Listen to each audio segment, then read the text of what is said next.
중국 후난성 화이화 지역의 외진 산골 마을 핑양샹.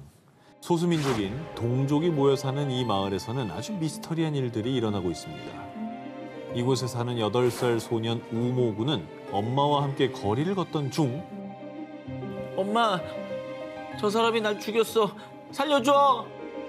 갑자기 이웃 남자 룽 씨를 보자마자 온몸을 바들바들 떨며 울부짖었는데요. 이게 뭔 말이야? 나를 죽였다는데 애는 살아있고. 이거 뭐 약간 앞뒤가 안 맞는 것 같은데? 한편 결혼식장에서는요. 신랑 우춘이 한참 어려 보이는 스상런에게 다가가 엄마, 저 잘 살게요. 엄마라고 부르기까지. 자, 그런데 이 모든 기이한 상황에 마을 주민들 그 누구도 놀라지 않았습니다. 무슨 말이에요? 뭐 어떤 얘기가 펼쳐지고 있는 거예요? 이 미스터리한 일들을 겪은 이들은요. 일명 재생인으로 불리는 환생한 사람들입니다. 첫 번째 재생인, 핑양샹 마을에 사는 소년 우모군은요. 전 사실 전생에 돼지였어요. 자신이 전생에 외할아버지가 기르던 돼지였다는데요. 게다가 같은 마을에 사는 도축업자 룽 씨가 전생에 자신을 죽였다는 주장까지 했습니다. 그런데 정말로 과거에 룽 씨가 소년의 외할아버지가 기르던 돼지 한 마리를 잡은 적이 있었다는 거죠. 돼지가 사람으로 환생했다는 얘기네. 그리고 아까 결혼식 장면 기억나시죠? 네네. 핑양샹 마을의 또 다른 재생인 스상런은 전생에 셴시라는 마을에 사는 24세 여성 야오잔이었다는데요. 전생에 아이들을 두고 먼저 눈을 감은 게 내 한이에요. 전생에 우춘이라는 아들과 우메이라는 딸을 두고 본인은 지병으로 사망하게 됐다는데요. 그리고 그녀는 환생을 한 뒤 전생이 자꾸 기억나서 11살 무렵 직접 셴시 마을에 찾아갔는데 그런데 그곳에 정말 우춘과 우메이라는 남매가 살고 있었고요. 심지어 남매의 모친은 지병으로 사망한 야오잔이었습니다. 그럼 그렇게 바로 환생을 한 거라는 거예요? 어이구, 소름 돋네, 이거. 스상런의 이야기를 들은 우춘 남매는 그녀를 엄마가 환생한 존재라 믿을 수밖에 없었고요. 그래서 아들 우춘의 결혼식에 스상런이 엄마로서 참석도 하고 현재까지도 계속 왕래하며 가족의 연을 이어가고 있다고 합니다. 그런데 핑양샹 마을에는 본인이 환생했다고 주장하는 재생인들이 무려 110여 명에 달한다고 합니다. 정말 기묘한 얘기네요, 진짜. 110여 명, 와우.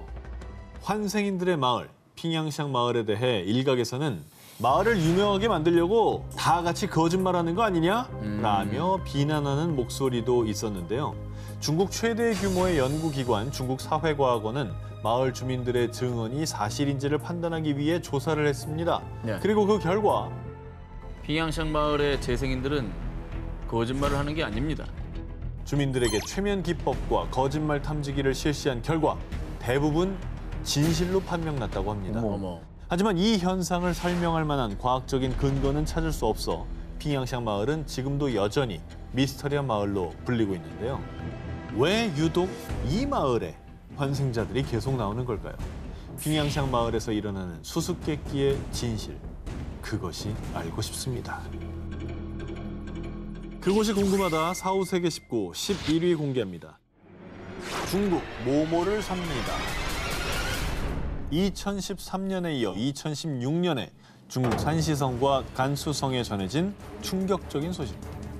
여성 사체판에 판매한 일당 적발. 여성 2명 살해 팔아넘긴 남성 체포. 아, 뭐야. 시체를 왜 팔아요? 그걸 왜 팔아요? 이런 끔찍한 사건이 일어난 이유, 바로 중국 산시성, 광동성 등 일부 지역에서 성행하고 있는 풍습, 명혼 때문입니다. 명혼이란 미혼 남성이 세상을 떠나면 남성의 부모가 여성의 사체를 산 뒤에 두 남녀의 사체를 합장시키는 걸 말합니다.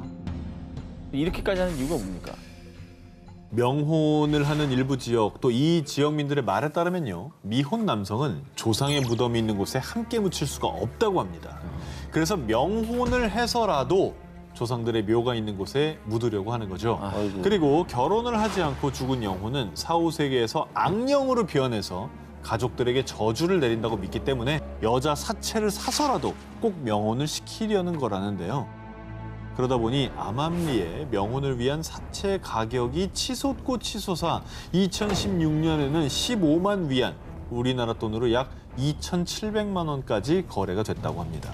그래서 돈에 눈이 멀어서 중간 업자도 생겨나고 또 유족들 몰래 무덤에서 여성의 사체를 파내서 명혼의 신부로 팔아넘기는 밀거래나 심지어는 살아있는 여성을 살해한 뒤에 팔아넘기는 일까지 발생한 겁니다. 아니 무엇보다 사후 세계에 있는 이들조차 결코 바라는 게 아닐 거라는 생각이 들거든요. 그렇습니다. 2016년 3월 중국 정부는 명혼으로 인한 시체 도굴, 시체 매매, 알선 등 범죄 행위를 엄격히 다스릴 겁니다. 이렇게 강경한 입장을 발표하고 이를 어기면 시체 모독죄로 최고 유기징역 3년형을 선고할 거라고 전했습니다. 중국의 빗나간 풍습, 아니 악습, 명혼. 정말 명혼이 죽은 자들을 위한 걸까요? 남겨진 사람들의 이기심 아닐까요? 그곳이 궁금하다. 사후세계 19 10위를 공개하겠습니다. 일본 사람들이 신성히 여기는 땅, 헤이잔, 고야산과 함께 3대 영지로 꼽히는 곳이 있습니다. 바로 아오모리현에 위치한 산, 오소레잔입니다. 이승과 저승의 경계, 저승과 가장 가깝다는 산 오소레잔. 아, 근데 저기 굉장히 기묘하게 생겼네요. 그죠? 오소레잔에 오르려면 꼭 거쳐야 되는 관문이 있습니다. 불교에서 사람이 죽은 뒤 이승과 저승을 나누는 강, 삼도천 위에 놓인 이 주황색 다리 보이시죠? 이 다리는 이승과 저승을 연결해준다는 다이코바시입니다. 이 다리를 건너야만 저승 세계로 통하게 되는데요. 좀 듣고 나니까 으스스하네요. 그러니까 이게 얘기를 듣고 나니까 야, 저 다리 뭔가 영험해 보이는데. 남달라 보이죠? 자, 그리고 이렇게 다리를 건너면 지금부터 지옥이 펼쳐지게 됩니다. 불교에서 말하는 8지옥 중에서도 가장 끔찍한 지옥으로 손꼽히는 무간지옥입니다. 무간지옥은 살아생전에 큰 죄를 짓고 죽은 사람들이 영원히 극한의 고통을 받는 곳인데요. 황량한 돌무더기, 그리고 뿌옇게 피어오르는 유황연기. 정말 금방이라도 지옥 불구덩이가 나올 것 같지 않습니까? 황량하네. 근데 여기 지형이 진짜 신기하다. 그렇죠? 아, 저기 가기도 좀 무서운 것 같아요. 참고로 이곳에 가면요, 곳곳에 꽂혀 있는 바람개비가 보이는데 이건 이곳을 찾은 이들이 죽은 자들에게 공양의 의미로 바치는 거라고 합니다. 아, 바람개비가. 매년 7월과 10월에는 오소레잔의 보리사에서 죽은 자들을 애도하는 행사, 오소레잔 대제가 열립니다. 아오모리현 근처에 있는 무속인들이 찾아와 제사를 올리고 참배를 한다고 합니다. 그런데 이때 또 특별한 게요. 무속인들이 죽은 자의 영혼을 불러와 이생에 있는 이들에게 말을 전해주는 의식, 이타코 쿠치요세를 치르는데요. 이때 정말 기묘한 일들이 자주 벌어진다고 합니다. 2018년 세상을 떠난 어머니와 대화를 하기 위해 한 자녀가 이곳을 찾았는데요. 아, 정말 우리 엄마 맞아요? 그럼 내가 암 투병할 때 너 때문에 버틸 수 있었어. 한 무속인이 산자와 죽은 자를 연결해 주었는데 정말 엄마가 아니면 알 수 없는 생전의 일들을 얘기한 겁니다. 진짜 영혼이 찾아온 거네. 이거 누가 어떻게 알려주겠어요? 야, 대단하다. 네. 아, 이게 뭔가 기운이 있는 곳이긴 한가 봐요. 기운이라고 하는 게 있는 것 같아요. 죽은 자를 그리워하고 만나고 싶은 이들은 지금도 이곳을 찾고 있습니다. 그곳이 궁금하다. 사후세계 19 9위를 공개합니다.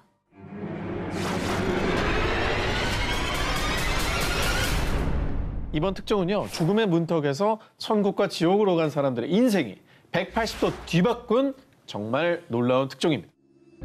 중동 지역에 사는 한 청년 무하마드는 아주 독실한 크리스천인데요.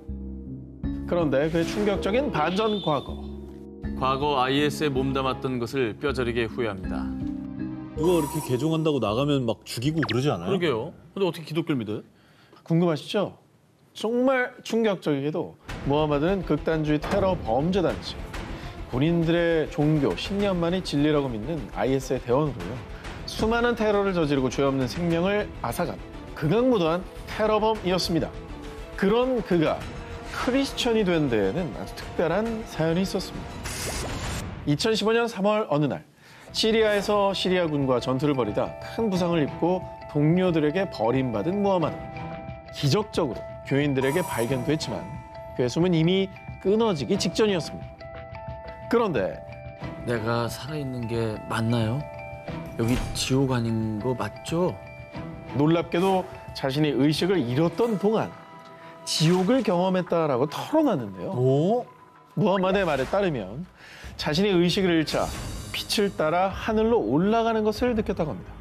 죽음을 직감한 그는 자신이 당연히 천국에 갈 줄 알았다는데요. 왜냐? 비록 자신이 수많은 살생을 저질렀지만 IS의 교리, 즉 신의 뜻을 충실히 따랐던 것이기 때문이죠. 자, 그런데 말입니다. 무함마드를 기다리고 있던 것은 천사가 아닌 악령들. 그리고 악령들은 자신을 지옥의 불구덩이로 끌고 갔는데요.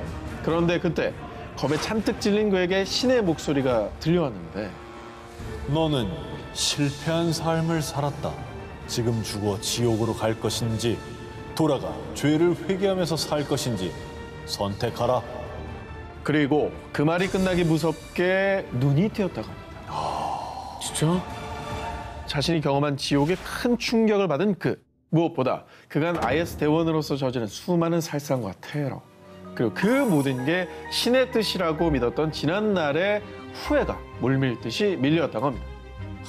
그래서 만약 IS에서 알게 되면 목숨을 잃게 될 것을 누구보다 잘 알지만 사후세계를 경험한 뒤 새 삶을 열기 위해서 기독교로 개종한 겁니다. 그에게 주어진 새 삶. 청년 무함마드가 본 건 정말로 사후세계였던 걸까요? 2009년 미국 와이오밍주. 어느 날 정형외과 의사로 근무하는 메리 닐에게 청천벽력 같은 소식이 전해졌습니다. 19살 된 첫째 아들 윌리가 교통사고로 사망했다는 소식이었습니다. 웬일이야. 그리고 이게 갑작스러운 사고이기 때문에 얼마나 충격이 컸겠어요. 그런데 아들을 잃은 엄마 메리 닐은 2012년 발표한 자신의 저서를 통해 당시 심경에 대해 이렇게 밝혔는데요. 아들의 죽음을 알고 있었어요. 그리고 다시 천국에서 만날 수 있다고 믿으니 고통을 참을 수 있었어요. 아니, 어떻게 저렇게 담담하게 얘기할 수가 있죠? 죽음을 또 어떻게 알고 있었다는 겁니까? 과연 그녀의 말은 무슨 의미인 걸까요?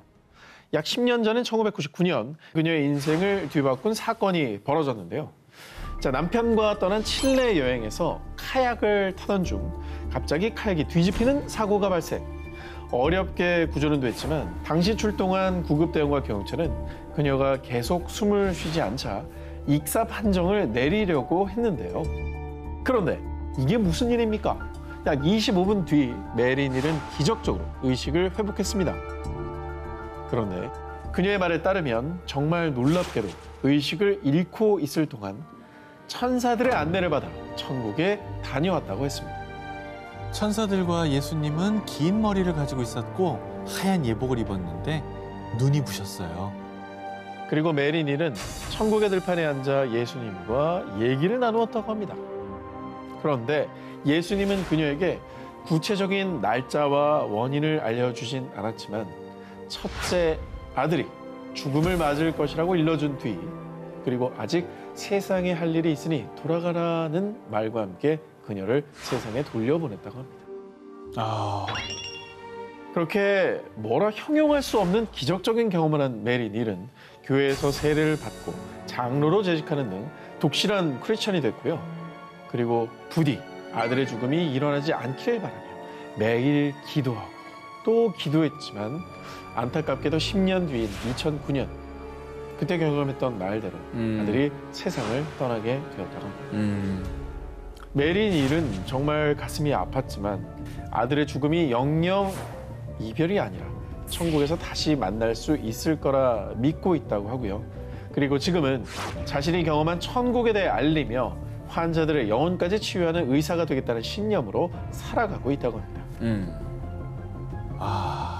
천국과 지옥을 경험한 사람들, 신이 그들을 다시 세상으로 돌려보낸 것은 현생에서 바르게 그리고 최선을 다해 살라는 깊은 뜻이 있었던 건 아닐까요? 그곳이 궁금하다. 사후세계 19, 7일 공개합니다. 죽은 자와 산 자를 위로하는 남자. 2005년에서 2010년까지 시즌 5까지 방영되며 전 세계인들에게 사랑받은 미드죠. 제니퍼 러브 휴잇이 출연한 고스트 위스퍼러. 이승을 떠나지 못하는 영혼을 달래주는 한 영매 이야기인데요. 그런데 말입니다. 이 드라마가 전 세계인들의 인기를 끈 이유, 제작자의 경험을 바탕으로 제작된 것이기 때문입니다. 영매 얘기가. 드라마 고스트 위스퍼러의 제작자이자 베스트셀러 작가인 제임스 벤 프레그가 그 주인공인데요. 제임스는 어릴 때부터 신령스러운 기운, 일명 오라를 볼 수 있었다고 하는데요. 그러다 우연히 죽은 사람과 산 사람이 소통하는 모임인 한 교령회에 참석하면서 제임스의 인생이 180도 달라졌습니다. 그곳에서 만나는 한 영매가요. 보아하니 당신도 곧 나와 같은 일을 하게 되겠군요. 이런 예언을 한 겁니다. 뭐야? 그런데 그 영매의 말대로 제임스의 영적 능력은 점점 커졌고 심지어는 영혼을 보고 대화도 나눌 수 있게 된 거였죠. 진짜? 영매 눈에 보였나 보다. 서로 이렇게 신기가 있는 사람 알아본다. 그렇죠. 운명을 타고난 거예요. 이후 제임스는 자신의 운명을 받아들이고 죽은 자와 산 자를 연결해주는 영매가 됐는데요. 정말 놀라운 일화들이 있습니다. 한 번은 친구를 통해 우울증에 빠져 힘들어하는 캔디라는 여성을 만나게 된 제임스. 그런데 당신 곁에 있는 남자 데이비드가 고집을 부려 미안하다는군요. 데이빗이라고요? 제 약혼자였던 사람이에요. 알고 보니 프로 레이서였던 데이비드가 결혼을 앞두고 레이싱 대회에 참가하겠다고 고집했는데요. 설마? 사고로 세상을 떠난 안타까운 사연이 있었던 겁니다. 그래서 영매 제임스가 약혼자 데이비드가 미처 전하지 못한 말을 대신 전해준 거였죠. 이렇게 산 사람들의 가슴에 응어리를 풀어주는 역할을 한 겁니다. 결국에는 이제 그 얘기를 듣고 이제는 편안하게 데이비드를 좀 떠나보낼 수 있었을 것 같아요. 수많은 영혼과 산자들의 아픔을 어루만져준 영매 제임스. 그의 말에 따르면요. 막 죽음을 맞이한 영혼들은 살아있을 때와 다르지 않게 자신들의 삶을 이어나간다고 합니다. 다만 그들이 걱정하는 건 살아생전 자신이 사랑했던 사람들이라고 합니다. 그것이 궁금하다. 4, 5세계 19, 6위를 공개합니다. 환생의 징표로 남긴 것. 2018년 12월 중국 텐진. 유난히 춥던 겨울날 왕씨 부부는 슬픔에 겨워 눈물을 주체하지 못했습니다. 부디 다음 생에선 아프지 말고 건강하게 지내려. 그렇게 11살 레노는 가족의 품에 안겨 눈을 감았습니다. 자식을 또 먼저 떠나보내는 모양이군요. 네, 뭐 아까 기사에 이어서 또 슬픈 얘기네요. 사실 레노는 왕씨 부부가 가족처럼 여기던 반려견이었습니다. 아하. 아이고. 그렇게 사랑하는 반려견 레노를 떠나보낸 뒤 슬픔에 잠긴 왕씨의 아내는 통 입맛도 없고 몸이 좋지 않아 병원을 찾았는데요. 그런데 임신 축하드려요. 왕씨 부부가 반려견 레노를 떠나보내고 얼마 뒤 새 가족이 찾아왔는데요. 그리고 이듬해 왕씨 부부는 사랑스러운 아들 투안투안을 출산했죠. 그런데 언제부턴가 아들 투안투안의 왼쪽 손목에 희뿌연 반점이 보였습니다. 뭐야? 그런데 말입니다. 이 점은 설마? 왕씨 부부는 깜짝 놀라더니 급기야 자리에 주저앉으며 오열까지 했습니다. 아, 왜? 아니 그 레노도 있었나? 설마? 그렇습니다. 하늘나라로 떠나기 전 반려견 레노는 갑자기 털이 빠질 정도로 유독 왼쪽 다리를 계속 핥았고요. 어머머머머. 그래서 왼쪽 다리에 흉터가 생겼었는데요. 뭐야? 그런데 반려견 레노의 왼쪽 다리에 있던 흉터와 너무나 흡사하게 생긴 반점이 아들 투안투안의 왼쪽 손목에서 발견된 거죠. 너무 비슷한 위치인데? 야, 이건 소름이다. 그런 걸 수도 있겠다. 자기 알아보라고 일부러 긁어서 상처를 낸 걸 수도 있겠다. 이거 아니면 못 알아보잖아요. 그렇죠. 아들 투안투안의 손목에서 발견된 반점. 반려견 레노가 자신을 꼭 알아봐달라는 징표로 남긴 건 아니었을까요? 작년 한 해 일본을 찾은 외국인 관광객 수가 2,800만 명. 그중에서도 관광객들이 가장 많이 찾은 도시는 단연 도쿄와 오사카라고 할 수 있는데요. 자, 그런데 이곳에 일반 관광객은 숙박할 수 없는 기묘한 호텔이 있습니다. 뭐죠? 자, 평범한 외관이지만 들어서자마자 코를 찌르는 향 냄새가 가득한 이곳. 자, 이름하여 이따이 호텔. 자, 한자로는 남길 유의 몸체. 그러니까 시신을 위한 호텔. 어머, 뭐야? 시신 안치소예요? 자, 이 호텔은요, 실제로 시신을 위한 냉장 시설은 물론이고요, 유족과 방문객을 위한 조문 시설까지 갖추고 있습니다. 자, 그런데 말입니다. 2012년도에 일본에 이 호텔이 도입된 이후 평균 객실 이용률이 무려 70%가 넘고 있다는데요. 자, 일본에 이러한 시신 호텔이 뜨고 있는 이유.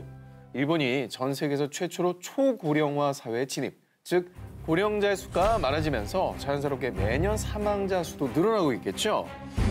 하지만 문제는 그에 비해 화장터는 고작 10여 곳에 불과해서 사망한 뒤에 화장까지 대기 시간이 무려 7일이나 필요하다고 합니다. 자, 또한 유가족의 선택에 따라 시신 호텔에서 아예 장례식까지 치르는 간소화된 장례 서비스까지 제공하기도 하는데요. 일본 소비자협회에 따르면 일본의 평균 장례 비용은 우리 돈으로 약 1,960만 원 정도인데요. 시신 호텔의 경우는 뭐 호텔마다 조금씩 차이가 있지만 시신 운구, 안장, 연결식과 또 화장까지 포함해도 최대 약 450만 원이면 장례를 치를 수 있다고 합니다. 자, 전 세계에 불고 있는 웰다잉 열풍에 맞춘 죽음에 대한 신트렌드. 과연 당신의 생각은 어떠십니까? 신과 함께 떠나는 저승 투어 19, 이번에 18위 공개합니다. 지하에서 들려온 지옥의 소리. 혼자 사는데 괜히 들었어요. 너무 무서워요. 댓글만 봐도 무서워요. 영상 못 보겠어요. 대체 어떤 영상이길래 이렇게 겁에 질린 걸까요? 이 사연의 시작은 이렇습니다. 1979년 구소련은 세계 최초로 23km 지하 자원 탐사 계획에 착수했습니다. 곧바로 작업에 착수해 지하 14km 정도 깊이 뚫기에 성공. 지하 자원 탐사의 새로운 역사가 쓰이려던 그 순간 지하 온도가 순식간에 섭씨 1100도 가까이 급상승하고 맙니다. 그러자 과학자들은 아차, 드릴이 용암을 건드렸구나 라고 생각을 했고요. 곧바로 드릴을 철수하려던 그때 드릴 기계를 끌어올리던 인부들은 지하에서 이상한 소리를 듣고 맙니다. 뭐야?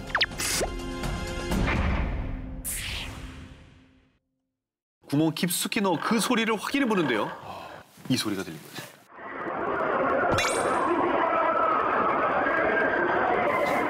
아니 이게 뭔 소린데요? 아니, 뭔가 막 말소리 같긴 하고. 비명을 지르는 인파의 소리 같은 그런 느낌. 그 소리는 정말 충격 자체였습니다. 왜냐면 지하 깊숙이에서 울리는 수십만 명 사람들의 비명 소리였기 때문이죠. 진짜 지옥인가? 불지옥 있잖아요, 불지옥.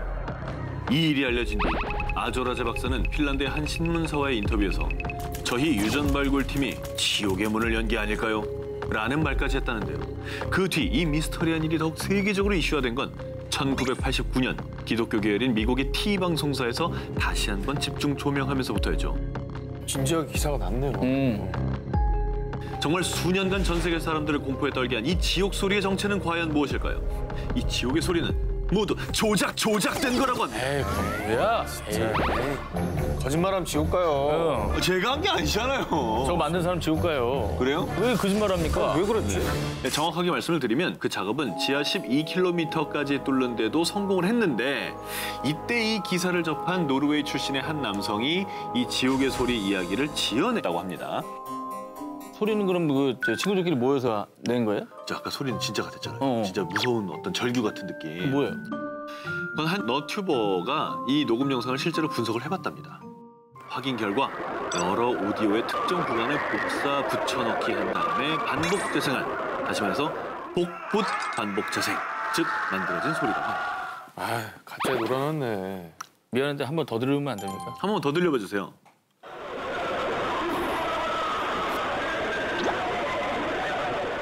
이게 알고 들으니까 진짜 아무것도 아니네. 아까 무서웠는데. 랄랄랄랄랄 이러는 거 같은데 그냥. 아까는 무서워하더니 금방 편했어, 사람이. 아, 역시 진실이 이렇게 중요합니다. 네.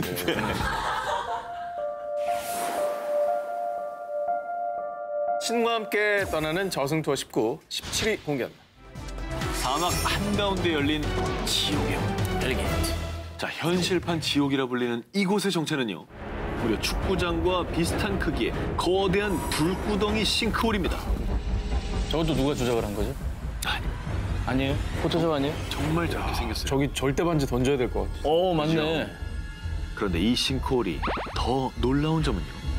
화산 근처가 아닌 황량한 사막 한복판에 있다는 겁니다. 이 지옥의 문을 연 그 시작은요. 인간의 욕심에서 비롯됐습니다. 저런.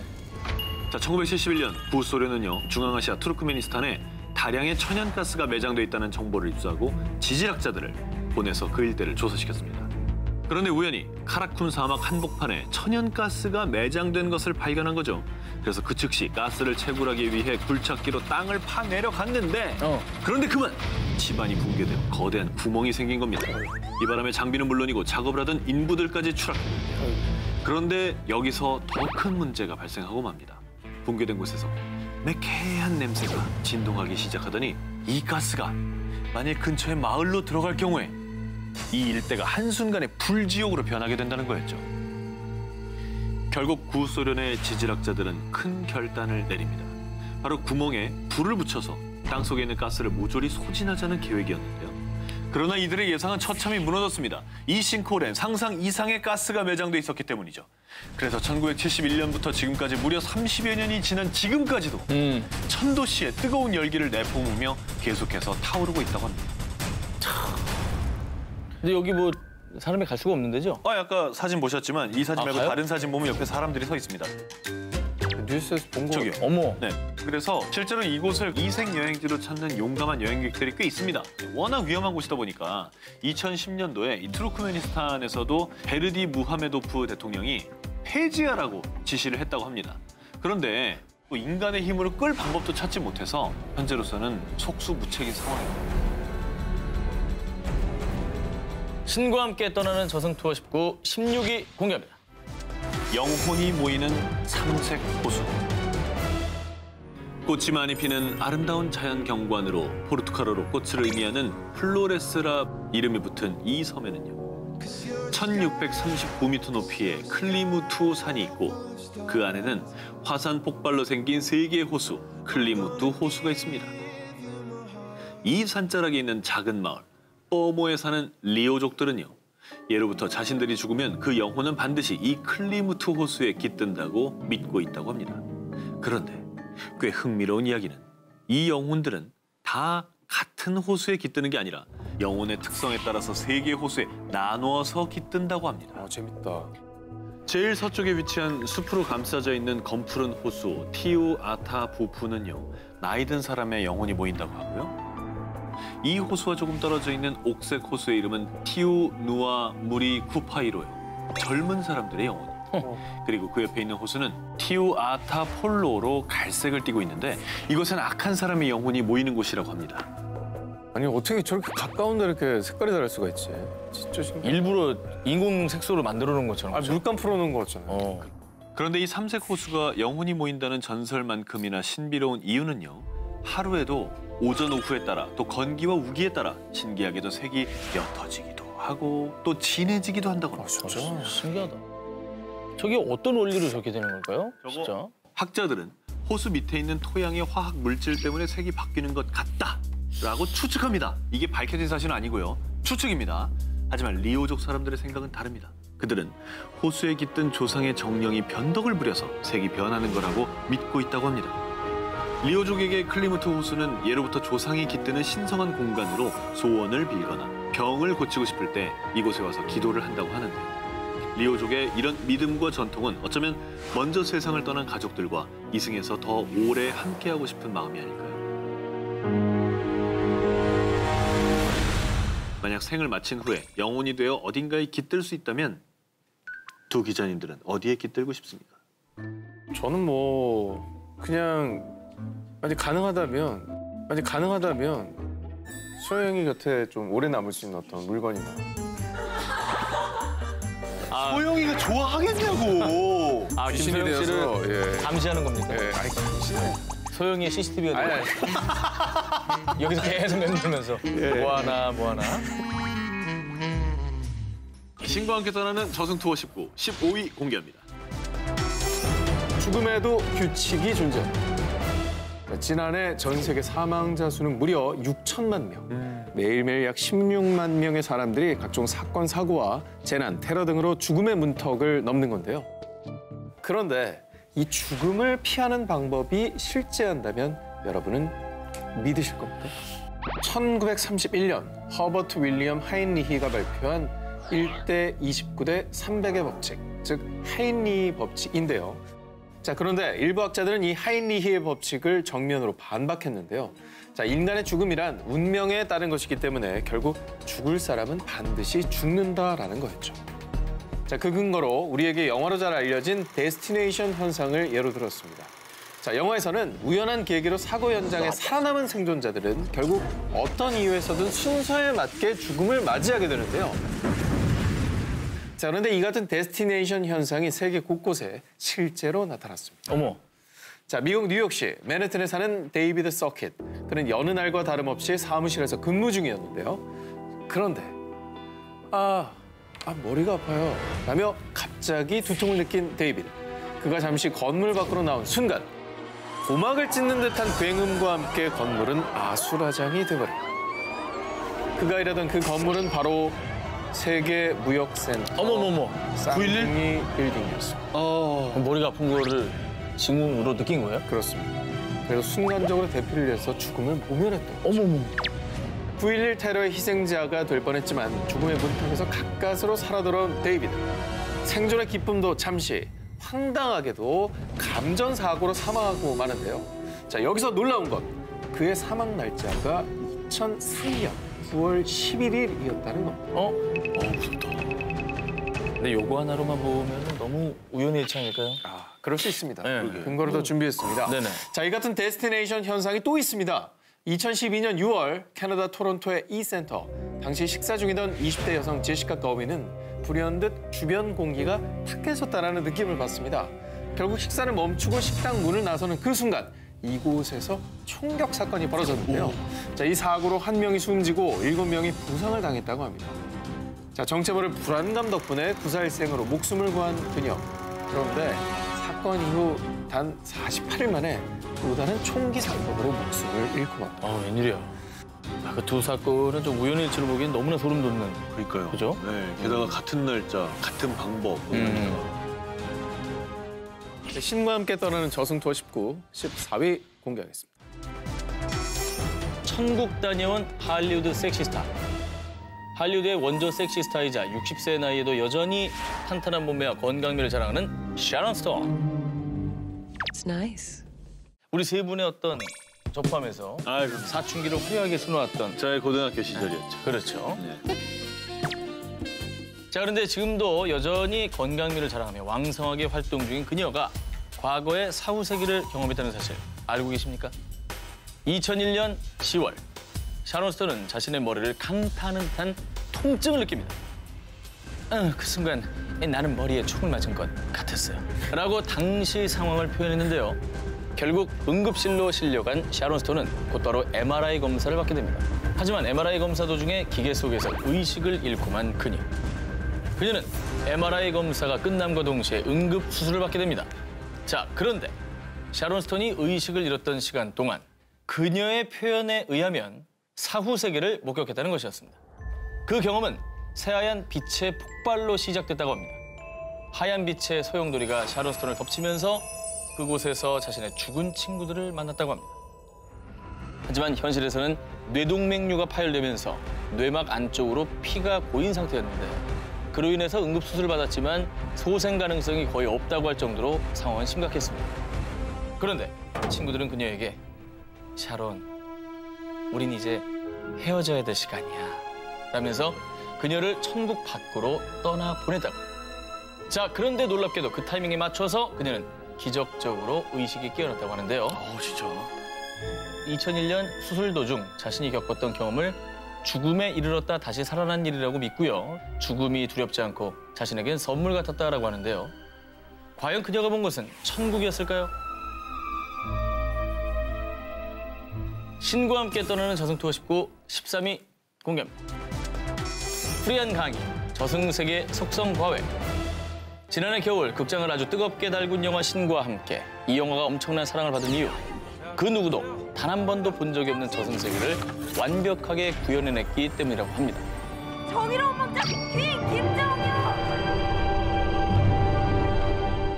지금부터 저 전 기자가 저승을 알고 나를 알면 죄를 피할 수 있다. 저승에서 벌 받지 않는 법 속성으로 짚어드립니다. 이런 건 알쓸신잡에도 안 나옵니다. 그래요? 잘 들으세요. 자, 먼저 영화 속의 저승세계는 불교에서 전해져 내려오는 이야기를 토대로 만들어집니다. 죽은 지 7일째 첫 번째 심판관인 도산지옥을 다스리는 진광대왕, 14일째는 확탕지옥의 초강대왕, 21일째는 한빙지옥의 송지대왕, 28일째는 범수지옥을 다스리는 오간대왕을 만나게 됩니다. 그리고 35일째는 다섯 번째 심판관, 우리가 잘 알고 있는 염라대왕을 만나게 됩니다. 여기서 정말 주목하셔야 할 건요. 염라대왕은 진짜 우리가 살면서 너무나도 쉽게 행하는 죄를 심판한다고 합니다. 바로 입으로 짓는 죄입니다. 불륜 지옥의 최종 판결을 시작한다. 아, 됐어. 엄마가 뭘 알아? 하면서 부모님께 짜증냈던 경험 있어요, 없어요? 아유, 그거 없는 사람이 있을까요? 야 정말 없다고 말하고 싶다. 뭐 똑같이는 안 말했지만 그래도 짜증 내봤죠. 저는 통화를 하면서 엄마가 뭘 알아로 시작을 하거든요. 엄마가 뭘 알아. 왜냐면 잔소리가 심해지면 그러면 안 되는데 아니 근데 그게 또 죄라는 겁니까? 죄입니다. 큰 죄입니까? 그리고 죽은 지 1년째 풍도지옥을 다스리는 도시대왕을 만나게 됩니다. 도시대왕? 똑똑히 들으세요. 내가요? 왜요? 도시대왕이 눈을 부릅뜨고 있습니다. 네. 배우자를 두고도 다른 사람에게 눈독을 들인 적이 있는지 없는지를 심판받게 됩니다. 아유, 우리는 여기 해당이 안 돼요. 도시대왕조차도 우리를 짠하게 봐요. 저희는 가면 도시대왕이 야 니네 둘은 패스 이러나요? 패스. 아유, 누구라도 좀 만나라. 무슨 소리야 나도 같이 패스야. 허허. 그래. 무엄하도다. 도시대왕이 지금 옆에 있다고 생각하고 떳떳합니까? 떳떳합니다. 예, 아직 뭐 아직이요? 그럴 마음이 없습니다. 아직 그럴 마음이 없다고요? 아직 뭐 아직은요? 아직은 그럴 때가 아닙니다. 아니 아직이라뇨. 결코 그럴 마음이 없습니다. 결코라고 했어야죠. 야. 이놈!